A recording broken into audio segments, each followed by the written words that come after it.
술람미 여인이 신랑 대신 솔로몬을 향한 소원이 있었습니다. 그 소원은 구약 성도가 주님을 향해 가지는 간절한 소원으로 비유됩니다. 그것은 주님과 성도 사이에 발생한 사랑의 간격이 있었는데 그것이 없었으면 좋겠다. 술람미 여인은 시골 촌 여자고 솔로몬은 이스라엘 왕입니다. 그 간격이 얼마나 넓습니까? 그 간격을 가지고 주님과 성도와의 사랑을, 그 간격을 지금 묘사하고 있는 것입니다. 이를 위해 신부는 주님께서 나와 같은 천한 사람이었으면 좋겠다. 그러면 나의 사랑이 오해를 받지 아니하고 순수한 사랑이 전달될 터인데 라는 겁니다. 신부를 사랑하고 그 소원을 알고 있는 주님은 그 소원을 들어주셨습니다. 주님께서 신부된 성도와 사랑의 간격, 사랑의 차이, 사랑의 느낌, 사랑의 불안을 없애시려고 하나님과 동등됨을 버리시고 육체를 입고 이 세상에 오심입니다. 신부된 성도가 가진 또 하나의 소원은 보이지 아니하는 하나님을 믿고 주님을 기다린다고 하니 사람들로부터 업신여김을 받습니다. 이 괴로움에서 벗어나게 해달라고 하는 소원이었습니다. 과연 주님이 육체를 입고 이 세상에 오심으로 보이지 아니하는 하나님이 아니고 눈에 보이는 하나님의 모습을 보여주셨습니다. 신부된 성도가 어미의 집 교회에 신랑 되신 주님을 모시고 말씀 받기를 원하는 소원이 있었습니다. 이유는 주님의 말씀을 들어야만 죄인이 거듭날 수 있고 성숙한 신자가 되고 주님과의 진정한 사랑을 나눌 수 있기 때문입니다. 주님께서는 이 땅에 오셔서 천국 복음을 전하심으로 이 소원을 들어 주었습니다. 신부된 성도는 예루살렘 여자들을 향한 바람이 있었습니다. 수군거림과 비방과 도전으로 자기를 더 이상 괴롭히지 말라는 것입니다. 이제 신부는 더 받고 더 누리고 더 가지기를 위한 초보적인 믿음이 아니라 자원하는 마음, 감사하는 마음, 주님을 사랑하는 마음, 주님을 영화롭게 해드리는 마음으로 주님을 사랑할 것이기 때문입니다. 이것은 술람미 여인의 소원이요, 구약 성도가 주님 오시기를 기다렸던 소원이었습니다. 오늘 본문의 말씀은 주님께 이런 소원을 가지고 있는 성도들에게 들려주시는 주님의 말씀입니다. 이 시간 계속되는 아가서 강의 신부를 위한 신랑의 격려라는 제목으로 말씀 받기 원합니다. 1절에서 4절까지 신랑을 향한 신부의 소원입니다. 이런 소원을 듣고 있는 신랑이 신부를 격려하고 있는 장면입니다. 첫째로 신부의 소원을 알고 있는 신랑입니다. 5절 말씀에 그 사랑하는 자를 의지하고 거친 들에서 올라오는 여자가 누구인가? 라고 합니다. 이것은 신랑이 신부를 보고 하는 말입니다. 여기 그 사랑하는 자라고 하는 말은 술람미 여인이 사랑하는 솔로몬, 곧 우리 주님을 가리키는 말입니다. 그리고 거친 들에서 올라오는 여자는 술람미 여인을 가리킵니다. 주님은 술람미 여인을 가리켜서 그 사랑하는 자를 의지하고 거친 들에서 올라오는 여자다 라고 표현합니다. 주님은 신부의 마음을 다 알고 있지요. 그 마음에 사랑하는 자 주님을 의지하고 거친 들에서 지금 주님을 향하여서 올라오고 있는 모습을 주님이 알고 있습니다. 왜 주님은 신부를 가리켜서 거친 들에서 올라오는 여자라고 표현하고 있는가? 여기 거친 들은 문자적으로 이스라엘의 광야를 가리킵니다. 맹수와 전갈이 우글거리는 광야입니다. 이 광야는 영적으로 성도들이 살고 있는 세상을 가리키는 말입니다. 참으로 우리가 살고 있는 이 세상은 광야와 같이 거칠고 험합니다. 주님을 향하여서 다양한 소원을 가질 수밖에 없는 거친 들입니다. 이런 거친 세상에서 성도가 의지할 분은 예수 그리스도 한 분밖에 없는 것입니다. 예수님은 수고하고 무거운 짐진 자들아 다 내게로 오라 내가 너희를 쉬게 하리라 말씀하신 분이기 때문에 그 마음에 사랑하는 자를 의지하고 거친 들에서 성도는 올라가는 것입니다. 주님의 마음은 온유합니다. 주님의 마음은 겸손합니다. 주님은 능력이 많으십니다. 지혜가 많으십니다. 우리를 사랑하십니다. 그래서 시편 115편 9절의 시인은 이스라엘아 여호와를 의지하라 그는 너희 도움이시요 너희 방패시로다 라고 했습니다. 인생은 스스로 섰다고 생각을 할 그때에 넘어지게 됩니다. 그렇기 때문에 주님을 의지해야 됩니다. 주님을 의지하지 아니하고는 거친 들에서 올라올 수가 없습니다. 주님을 사랑하지 않는 사람은 거친 들을 헤쳐나갈 수가 없는 것입니다. 인생은 그 본질이 약하기 때문입니다. 그래서 인생을 가리켜서 상한 갈대라고 했습니다. 인생을 가리켜서 꺼져가는 등불 같다고 말씀했습니다. 그러나 인생이 약할 때에 강하게 되는 비결이 있습니다. 바울은 이런 사실을 깨달았습니다. 고린도전서 12장 10절에 그러므로 내가 그리스도를 위하여 약한 것들과 능력과 궁핍과 핍박과 곤란을 기뻐하노니 이는 내가 약할 그때에 곧 강함이라 라고 합니다. 베드로전서 5장 7절에는 너희 염려를 다 주께 맡겨라 이는 저가 너희를 권고하심이라고 했습니다. 다윗은 시편 37편 5절과 6절에 너의 길을 여호와께 맡기라 저를 의지하면 저가 이루시고 내 의를 빛같이 나타내시며 내 공의를 정오의 빛같이 하시리라 라고 했습니다. 우리의 삶에는 약하다고 하는 근심이 있습니다. 우리의 삶에는 가난이 있고 우리의 삶에는 질병이 친구와 같이 따라다니고 무명함과 죽음이라고 하는 온갖 연약들을 우리는 가지고 삽니다. 불신자들은 이것 때문에 절망을 합니다. 그러나 성도들은 이 모든 것 때문에 주님을 의지하게 되는 것입니다. 그래서 바울은 내가 약할 때 강합니다. 주님을 의지하기 때문입니다. 그리스도인은 세상이라고 하는 거친 들에서 주님이 계신 곳 주님의 몸된 교회로 올라오는 이들입니다. 죄와 사망이 지배하는 세상에서 지칠 대로 지친 심신을 가지고 천부여 의지 없어서 주님께 옵니다 하면서 주님이 계신 교회로 올라오는 이들이 성도입니다. 우리 가운데 주님을 의지하지 아니하고 주님을 사랑하지 아니하고 교회로 올라온 자가 누가 있습니까? 그런데 주님의 말씀 올라오는 여자가 누구인고? 라고 합니다. 이 말은 감탄문입니다. 주님은 그 마음에 사랑하는 자 주님을 의지하고 올라오는 여인을 귀히 여기시는 감탄문입니다. 거친 들에서 주님을 향하여 마음의 소원을 품고 올라오고 있는 성도를 사랑하신다고 하는 감탄문입니다. 오늘 예배드리는 성도님, 우리에게 세상이라고 하는 거친 들이 있습니다. 여기에서 주님을 사랑하고 주님을 의지하는 마음으로 날마다 주님께 올라오는 은혜가 있기를 바랍니다. 둘째로, 신랑은 신부를 자신이 깨웠다고 합니다.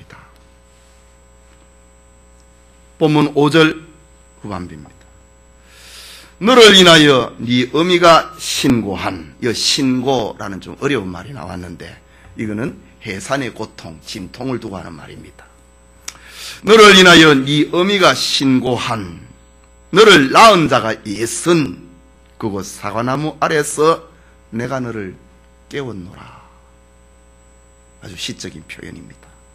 여기 네 어미, 너를 낳은 자, 이 말은 우리를 구원하기까지 수고한 것을 가리키는데 문자적으로 말하자면은 구약 교회를 두고 하는 말입니다.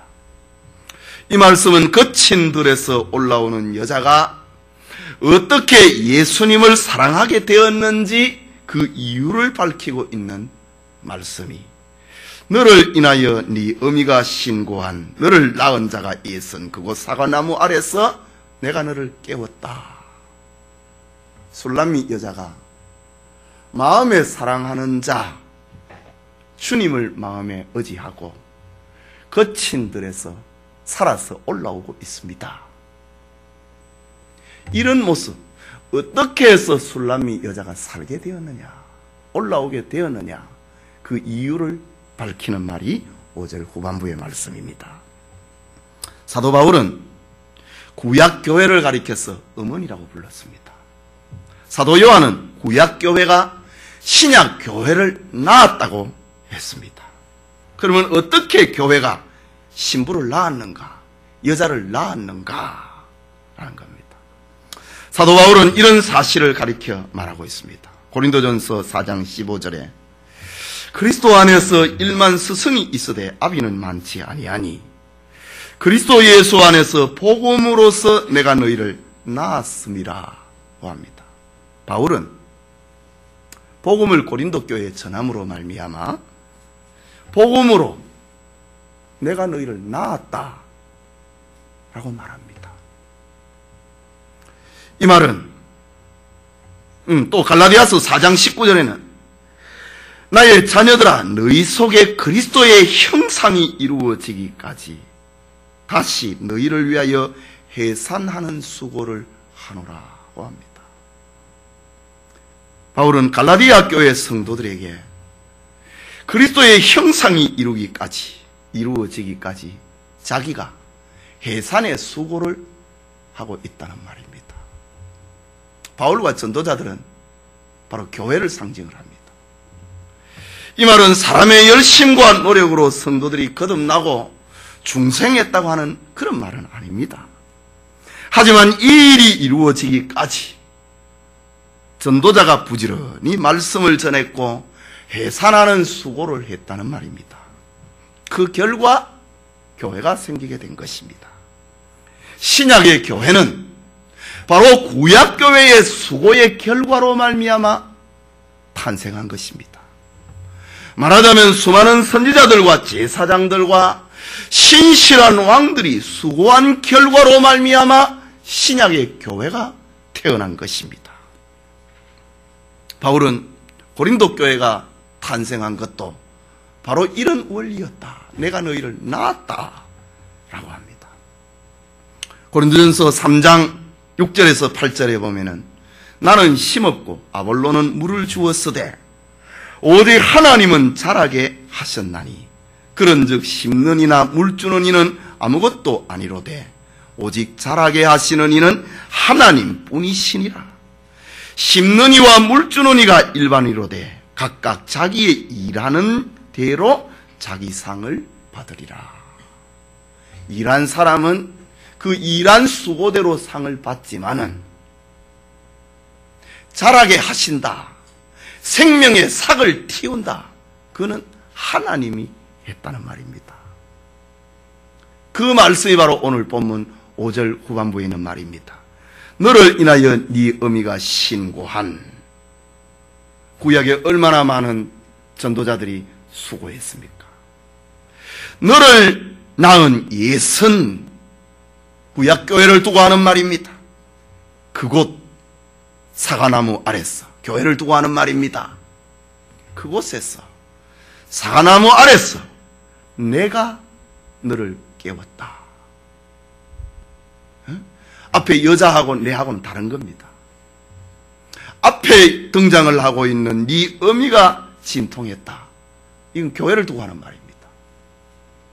너를 낳은 자, 여자를 둔, 그건 교회를 두고 하는 말입니다. 그런데 예선 그곳에서, 그곳 사과나무 아래서 내가 너를 깨웠다. 주님 자신이 를 두고 하는 말입니다. 한 사람이 믿음을 갖기 위해서 교회의 복음사역자가 해산의 수고를 합니다. 말씀을 가지고 신부에게 믿음을 심어주려고 진통을 합니다. 그때의 교회의 머리 되신 주님께서 말씀과 성령을 통하여서 죄악에 잠자고 있는 영혼을 깨우는 것입니다. 이 장면을 가리켜서 주님은 내가 너를 깨웠다. 다 수고한 사람들이 있지만은 내가 너를 깨웠다 라고 하는 말입니다. 중생에는 인간의 노력이, 거듭남에는 인간의 수고가 해당되지 않는다라고 하는 말입니다. 내가 너를 깨웠다 라고 합니다. 이것이 바로 중생의 역사, 거듭남의 역사를 가리킵니다. 신부된 성도가 거친 들에서 마음에 사랑하는 자를 의지하고 올라오는 모습, 살아있는 모습 아닙니까? 온갖 힘든 거친 들판에서 살아서 주님을 향하여서 올라오는 이런 모습, 내가 너를 깨웠기 때문에 너가 지금 오늘의 너가 되었다라는 말입니다. 주님은 신부된 성도에게 이 사실을 알려주고 있습니다.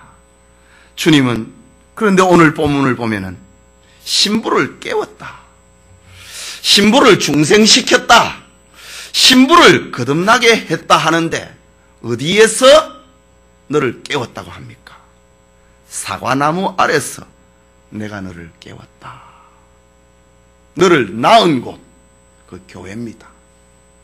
그 교회의 사과나무 아래서 내가 너를 깨웠다.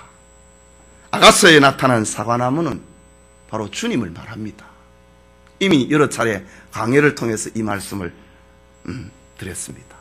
아가서 2장 3절에 보면은 남자들 중에 나의 사랑하는 자는 숲풀 가운데 사과나무 같구나. 남자들 가운데 세상에 수많은 영웅 호걸입니다. 이것들은 다 숲풀인데 주님은 사과나무다 이죠. 우뚝 서 있는 분이다. 아가서 2장을 강해할 때 말씀드렸습니다. 남자들 중에 나의 사랑하는 자는 숲풀 가운데 사과나무 같구나. 내가 그 그늘 아래 앉아서 심히 기뻐하였고 그 실과는 내 입에 달았구나 라고 합니다. 그렇습니다. 주님은 교회 안에 사과나무와 같이 기쁨을 주는 존재입니다. 주님은 교회의 성도들의 입을 달게 만들어주시는 분입니다. 신부된 성도가 거듭난 곳이 어디인가? 신부된 성도가 깨어난 곳이 어디인가? 바로 예수 그리스도 안에서 이루어지는 것이라고 합니다. 복음의 사역자들이 수고하는 장소가 어디입니까? 교회입니다. 그 교회의 중심이 어디입니까? 사과나무입니다. 주님입니다. 내가 너를 사과나무 아래서 너를 깨웠다 라고 합니다. 성도가 깨어난 곳, 거듭난 곳, 중생한 곳, 그것은 교회의 그리스도 안에서 우리가 다 깨어났습니다. 요한복음 1장 12절에 영접하는 자 곧 그 이름을 믿는 자에게는 하나님의 자녀가 되는 권세를 주셨으니 그 이름 예수입니다. 우리가 하나님의 자녀가 되는 장소가 어디이냐? 예수님을 영접하는 곳입니다. 베드로전서 1장 3절에 찬송하리로다. 우리 주 예수 그리스도의 아버지 하나님이 그 많은 긍휼대로 예수 그리스도의 죽은 자 가운데서 부활하심으로 말미암아 우리를 거듭나게 하사 산 소망이 있게 하셨다. 그리스도 안에서 우리를 거듭나게 했고 우리로 하여금 산 소망이 있게 했다.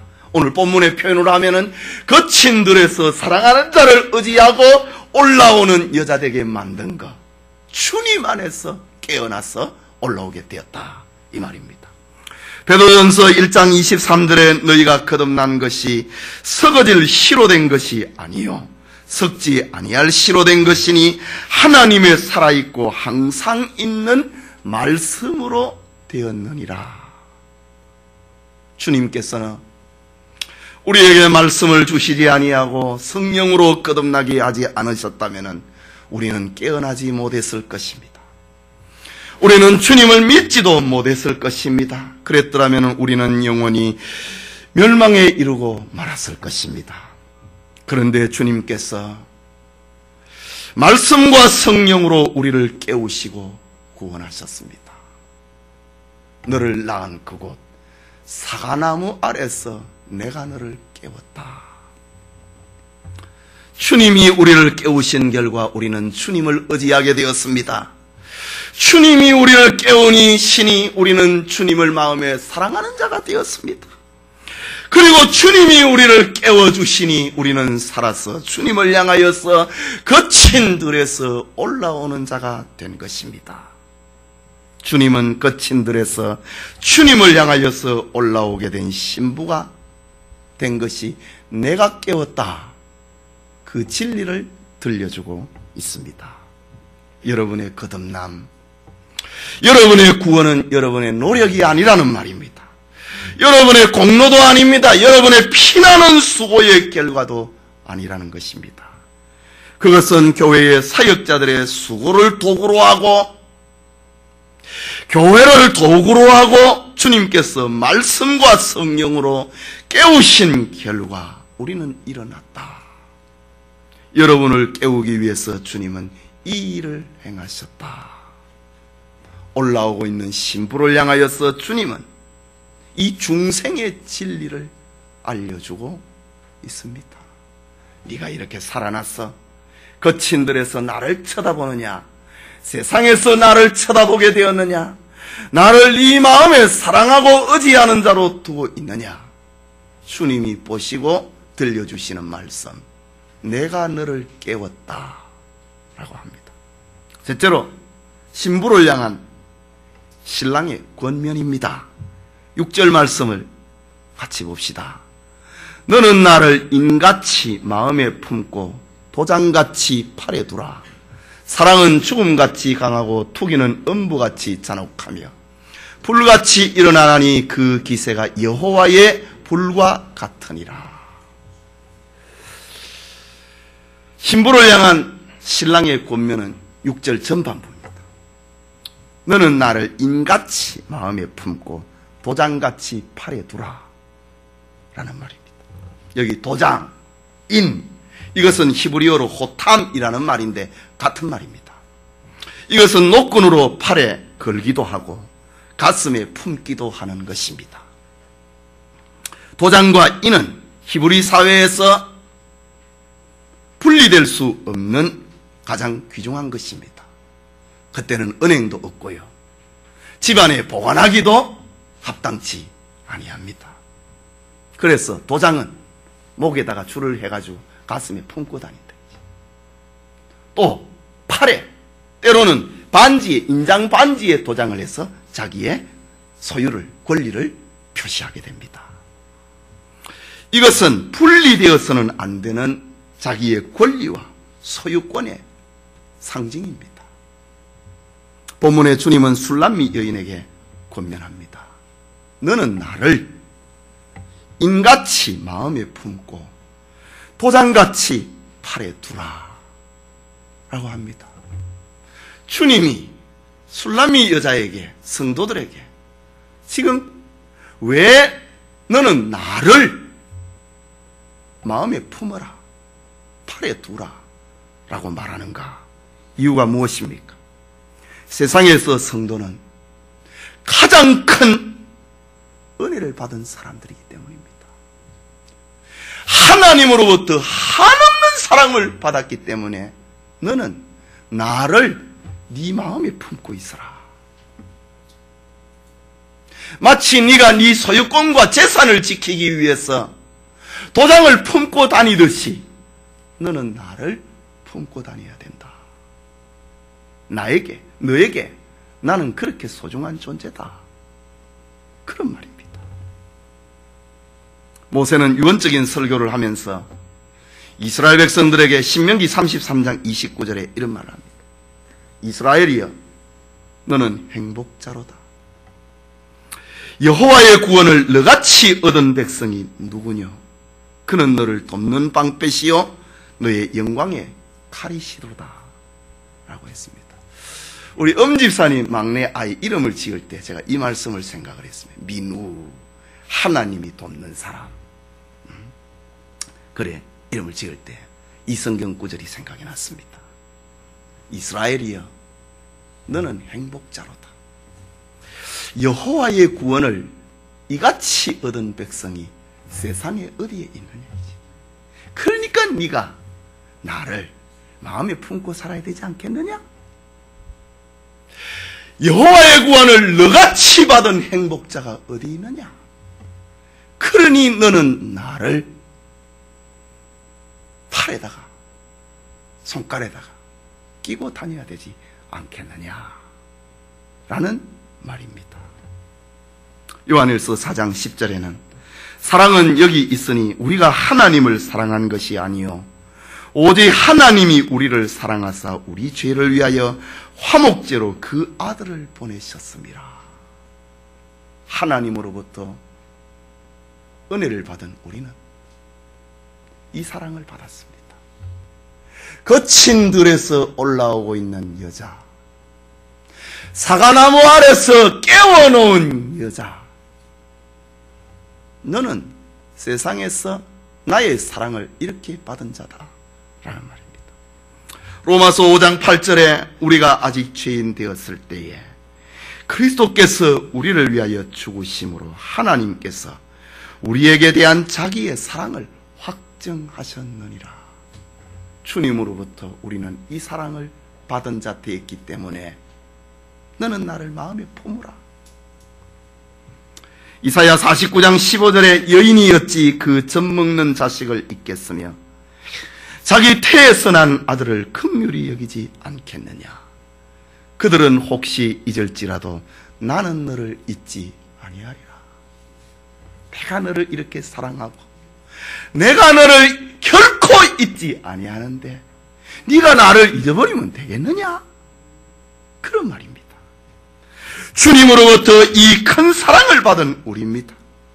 주님의 사랑을 받은 사람들은 이스라엘 백성들이 자기 재산과 자기 권리를 지키기 위하여서 도장을 가슴에 달고 손목에 메고 살듯이 주님을 마음에 품고 살아야 된다 라는 말입니다.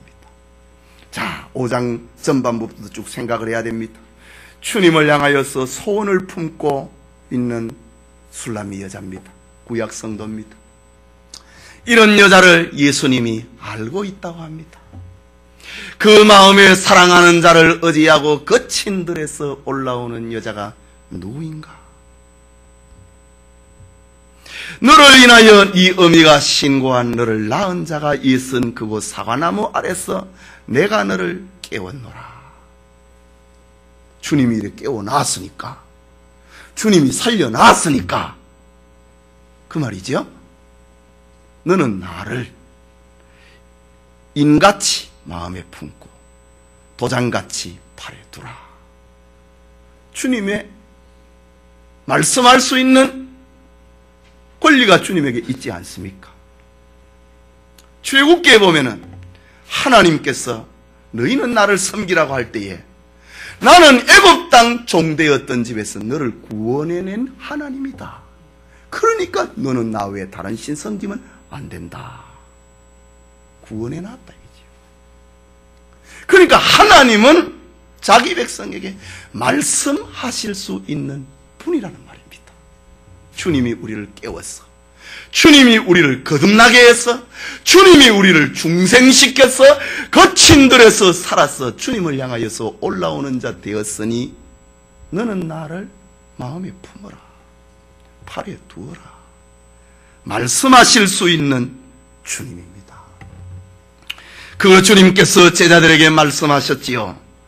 마태복음 10장 37절과 38절에 아비나 어미를 나보다 더 사랑하는 자는 내게 합당치 아니하고 아들이나 딸을 나보다 더 사랑하는 자도 내게 합당치 아니하고 또 자기 십자가를 지고 나를 쫓지 않는 자도 내게 합당치 아니하리라. 아우, 너무 잔인한 말씀같이 보여집니다. 그러나 주님은 우리에게 이런 말씀을 하실 수 있는 분이라는 말입니다. 에베소서 4장 30절에 하나님의 성령을 근심하게 하지 말라. 그 안에서 너희가 구속의 날까지 인치심을 받았느니라. 이미 하나님은 우리의 완전성화 영화에 이르기까지 하나님이 우리를 인쳐놨다 이 말입니다. 그러니 성령을 근심되게 하지 말라라고 합니다. 고린도후서 5장 15절에 저가 모든 사람을 위하여 대신하여 죽으심은 산자들로 하여금 다시는 저희 자신을 위하여 살지 아니하고 오직 저희를 대신하여서 죽었다가 다시 사신 자를 위하여 살게 하려 함이니라. 주님이 우리를 흔들어 깨워놓은 이유는 너를 위해서 살지 말고 네 육체를 위해서 살지 말고 주님을 위해서 살게 하기 위해서 너를 깨웠다. 그 말이 오늘 본문의 말씀입니다. 6절 전반부의 말씀을 다시 해석을 하면은 이런 말입니다. 내가 너를 구원하기까지 인간의 몸을 입고 이 땅에 내려와 너를 대신하여 죽기까지 했다. 사랑했다. 그러니 너는 나를 어떻게 대하여야 되겠느냐? 너는 나를 인같이 마음에 품고 도장같이 팔에 두라. 주님의 말씀입니다. 여러분의 삶에 예수님을 마음에 품고 여러분의 삶에 예수님의 말씀을 도장같이 팔에 두는 주님의 축복이 함께하기를 소원합니다. 마지막으로 신부를 향한 신랑의 사랑을 알려줍니다. 내가 너를 어떻게 사랑하고 있다고 하는 사랑의 내용, 그 사랑의 내용을 신부를 향한 주님의 사랑의 내용을 네 가지로 오늘 본문에 알려주고 있습니다. 첫째는 죽음같이 강한 사랑이라고 합니다. 7절에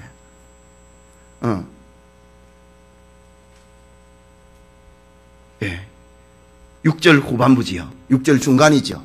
사랑은 죽음같이 강하고 라고 했습니다. 이 말씀은 신부를 향한 주님의 사랑의 내용을 알려주는 말입니다. 우리가 누구를 사랑하면 그에게 무엇을 주고 싶어 합니다. 그래서 사랑은 주는 거지 않습니까? 받는 게 사랑 아니고 사랑은 주는 겁니다. 그 사랑이 아무리 강해도 자기 목숨까지 내어준다고 하는 그것은 결코 쉬운 것이 아닙니다. 그러나 주님은 우리를 사랑하시되 자기 생명까지 아낌없이 주신 분입니다. 이런 사랑은 타락한 천사에게는 주어지지 않는 사랑입니다. 천사의 타락을 위해서 예수님께서는 죽어주지 아니했습니다. 오직 택함을 받은 자기 백성들을 위해서 주님은 죽어주셨습니다. 로마서 5장 6절에 우리가 아직 연약할 때에 기약대로 그리스도께서 경건치 않은 자를 위하여 죽으셨다 라고 합니다. 디도서 2장 14절에 그가 우리를 대신하여 자신을 주심은 모든 불법에서 우리를 구속하시고 우리를 깨끗하게 하사 선한 일에 열심하는 친백성이 되게 하려 하심이라. 주님이 우리를 위해 죽었다. 주님이 지금 술람미 여자에게 내가 너를 깨워놓았다. 너는 나를 도장같이 인같이 마음에 품고 도장같이 팔에 두라. 내가 너를 얼마나 사랑하는지 아느냐? 너를 향한 나의 사랑은 죽음같이 강하다 라고 합니다. 이 얼마나 위대하고 강한 사랑입니까? 이런 사랑을 주님이 아니라면 누가 나타낼 수 있겠습니까? 동서고금에서 하나님의 아들 예수님 외에는 영웅호걸이나 장사들도 모든 인류가 다 죽음 앞에 넘어지고 말았습니다. 모든 인류의 영웅호걸들은 죽음 앞에 삼키어지고 말았습니다. 아무도 사망을 이길 자가 없고 그 가운데서 나올 자가 없습니다. 그러나 예수님의 사랑은 죽음같이 강하다. 내가 너를 위해서 죽을 뿐만이 아니라 죽음에서도 다시 살아났다. 죽음같이 강하다 라고 합니다. 주님이 우리를 이렇게 사랑하기 때문에 우리는 생명까지 내어놓고 주님을 따라가게 되는 것입니다. 우리가 잘 알고 있는 2세기의 서문학교의 감독 폴리가, 그는 로마 행정관이 그를 잡아놓고 원형 경기장에 끌고 갔습니다. 그를 장작더미에 묶어놓고 불을 지피기 전에 예수님을 한 번만 욕하면 놓아주겠다라고 회유했습니다. 그때 폴리갑이 말하기를, 예수님은 나를 86년 동안 사랑하시되 한 번도 나를 욕되게 하신 적이 없는데 내가 어떻게 예수님을 한 번이라도 욕할 수 있으리요? 하며 순교당했습니다. 예수님의 사랑에 감격해서 그 사랑에 삼키어지는 것이 순교입니다. 주님의 사랑이 나를 삼켜버리는 것, 그것이 순교입니다. 주님의 사랑은 죽음보다도 강하기 때문에 그렇습니다. 또 주님의 사랑을 가리켜서, 신부를 향한 주님의 사랑을 가리켜서 투기하는 사랑이라고 합니다. 6절 후반부에 투기는 음부같이 잔혹하며 불같이 일어나나니 그 기세가 여호와의 불과 같으리라 라고 합니다.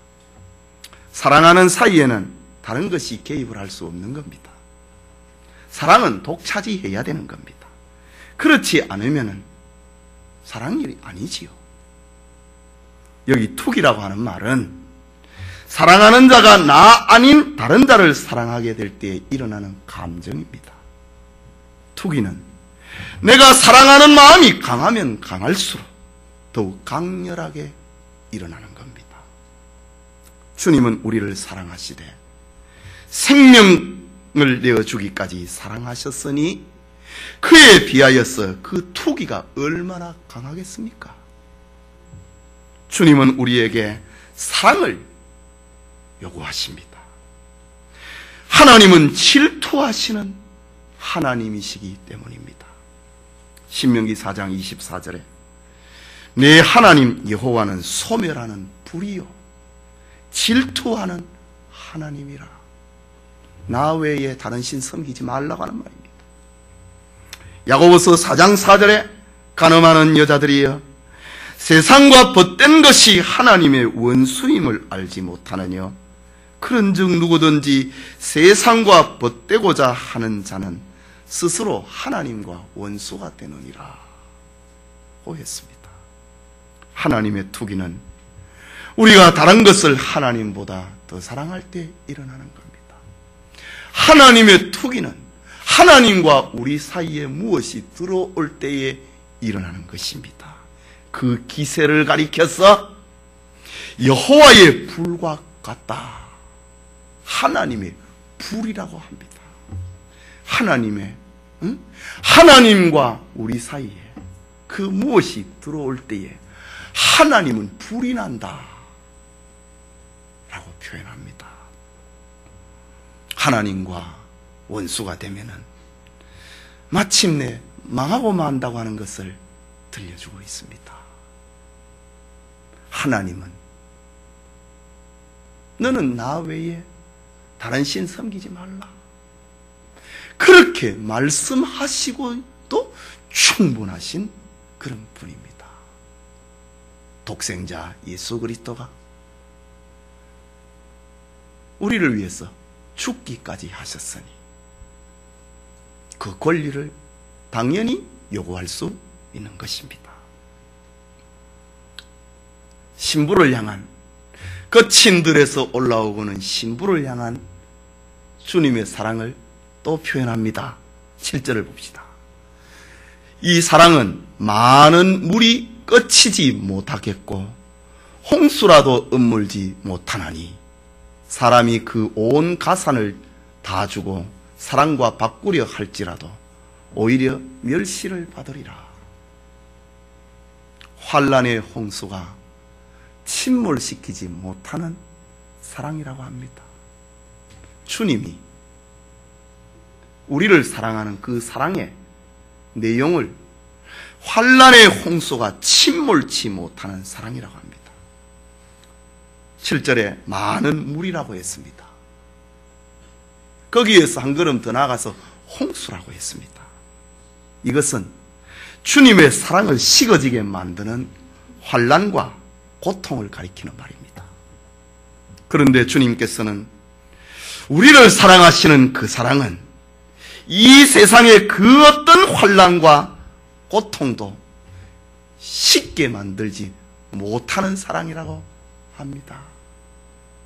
이 위대한 사랑을 우리가 지금 받고 있는 것입니다. 이사야 43장 2절에 네가 물 가운데로 지날 때에 내가 함께 할 것이라.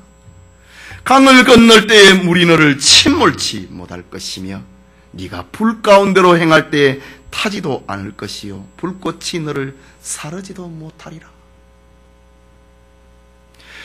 이 사랑은 많은 물이 끝이지 못하겠고 홍수라도 음몰치 못하는 그 사랑을 이사야 선자는 그렇게 표현하는 것입니다. 환란의 홍수가 침몰치 못하는 하나님의 사랑을 홍수 시대에 노아가 받았습니다. 히브리 민족의 조상이 된 아브라함이 도무지 쉽게 만들지 못하는 하나님의 사랑을 받았습니다. 그란의 목자들이 죽이려고 하는 이삭이 하나님으로부터 이 사랑을 받았습니다.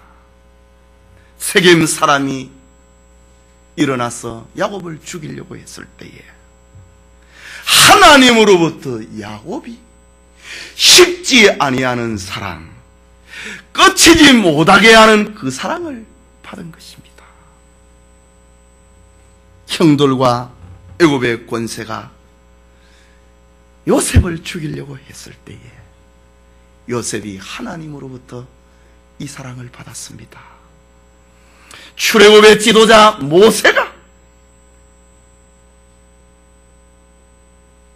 하나님으로부터 이 사랑을 받았습니다. 바로의 공주의 아들이라고 하는 것이 회유를 해도 하나님이 나를 사랑한다, 그 사랑을 쉽게 못 만들었습니다. 애굽의 모든 보화가 모세를 유혹한다 하더라도 하나님의 그 사랑에서 식어지지 못하도록 만들었습니다. 가나안의 7 족속을 물리쳐야 되는 여호수아가 식지 아니하는, 꺼지지 아니하는 하나님의 사랑을 받았습니다. 골리앗의 위협과 온갖 죄와 싸워야 되는 다윗이 하나님으로부터 이 사랑을 받았습니다. 악과 이세벨의 권력이 엘리야를 죽이려고 했을 때에 엘리야 자신도 로뎀 껌을 나무 아래서 죽기를 구하였을 때에 하나님께서 엘리야에게 식지 아니하는 사랑을 베풀어 주셨습니다. 바벨론의 신하들이 다니엘을 죽이려고 했을 때에 그는 하나님의 꺼지지 아니하는 사랑을 받았습니다. 풀무불에 던져진 사드락과 메삭과 아벳느고가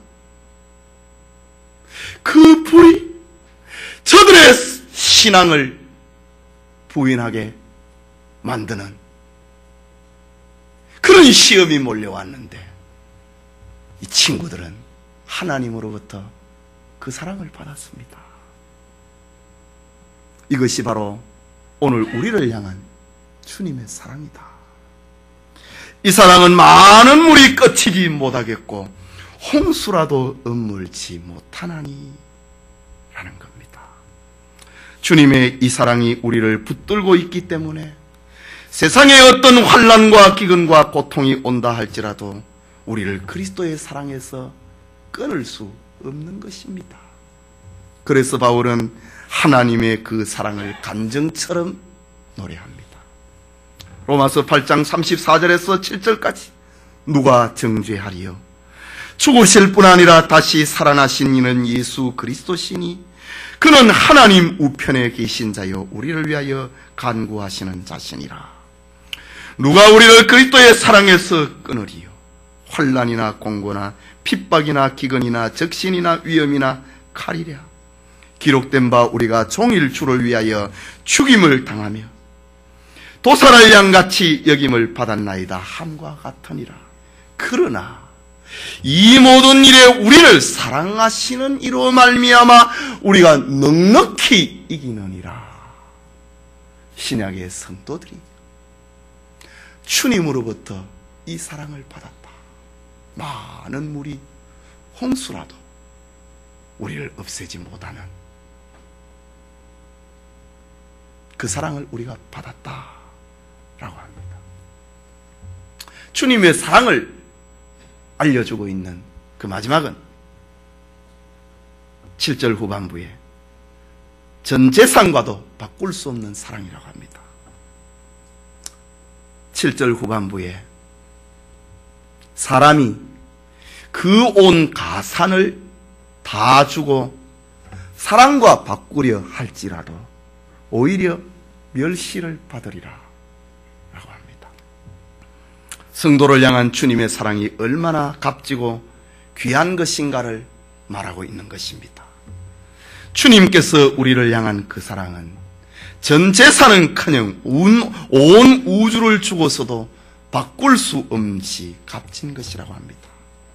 왜냐하면 주님께서는 자신의 생명을 희생하여 그 생명을 값으로 주고 우리를 사내셨기 때문입니다.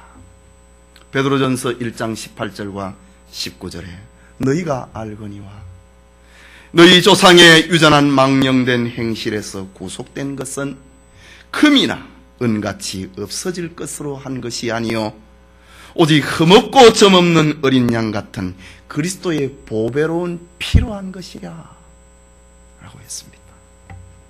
그런데 성경을 보면은 주님의 이 무한한 사랑을 돈을 주고 사려고 한 자가 있었습니다. 베드로와 요한이 사마리아에 있을 때입니다.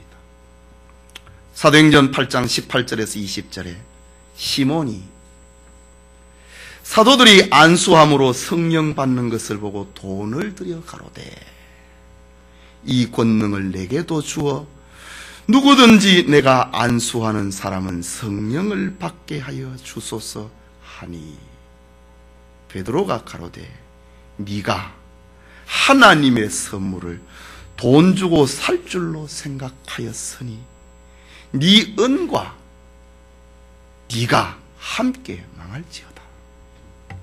하나님 앞에서 네 마음이 바르지 못하니 이 도에는 네가 관계도 없고 분깃도 없느니라 라고 했습니다. 주님의 그 사랑을 돈을 주고 사려고 하다가 시몬은 자기 은과 함께 자기 재산과 함께 망하고 말았습니다. 주님의 그 사랑을 돈으로 거래한 자는 이렇게 멸시를 받게 된 것입니다. 오늘 아가서에도 말씀을 하고 있지요. 사람이 그 온 가산을 다 주고 사랑과 바꾸려 할지라도 오히려 멸시를 받으리라. 시몬이 이 말씀을 알았다면 그러지 않았겠지요. 주님의 그 사랑은 돈을 가지고 거래할 수 없는 금이나 은같이 없어질 것으로 한 것이 아니고 오직 흠없고 점없는 어린 양 같은 그리스도의 보배로운 피로 한 것이기 때문에 이거는 온 가산을 주고도 바꿀 수 없고 살 수 없는 것이라고 말합니다. 주님은 신부된 술람이 여자에게 내가 너를 향한 사랑이 어떤 건지 알겠느냐 알려주고 있는 장면입니다. 성도 여러분, 주님을 향하여 소원을 품고 주님을 향하여 올라오는 성도를 주님이 보셨습니다. 주님이 아셨습니다. 그를 가리켜 그 사랑하는 자를 의지하고 거친 들에서 올라오는 여자라고 감탄하신 주님입니다. 바로 세상이라고 하는 거친들에서 오직 주님만을 의지하고 주님께 나오는 자, 주님의 교회를 향해 올라오고 있는 성도를 귀히 보시는 주님입니다. 주님을 사랑하고 주님을 향해 올라오고 있는 자를 위해서 교회에 많은 수고가 있었지만은 주님은 말씀하십니다. 내가 너를 깨웠다. 내가 너를 살렸다. 내가 너를 중생시켰다. 라고 합니다. 이유는 오직 사람이 거듭나는 것은 하나님의 말씀과 성령으로 말미암기 때문에 주님은 내가 너를 살렸다 라고 말씀하는 겁니다. 알려주고 있습니다. 네가 살아난 거는 네 공로 아니다. 내가 너를 살려놓았다 라는 말입니다. 주님의 이 은혜를 입은 성도를 향하여 사랑의 권면을 들려줍니다. 너는 나를 인같이 마음에 품고 도장같이 팔에 두라 라고 말입니다.